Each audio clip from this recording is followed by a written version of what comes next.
توبہ کس طرح ہونا چاہیے؟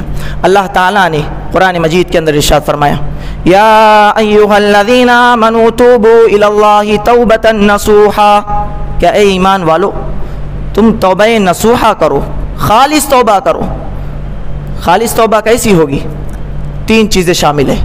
نمبر 1، خالص اللہ رب العالمین سے توبہ کی جائے، لوگوں کو دکھلاوا نہ ہو۔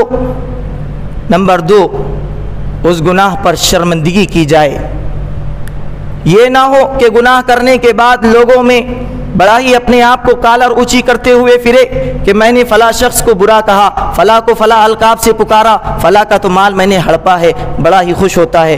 ایسے شخص کی توبہ قبول نہیں ہوگی۔ اپنے گناہوں پہ شرمندگی ہونی چاہیے۔ اور تیسری شرط یہ ہے کہ دوبارہ وہ گناہ نہ ہو، دوبارہ اس گناہ کا ارتکاب آپ سے نہ ہو، تب جا کر آپ کی توبہ توبہ نصوحہ کہلائے گی۔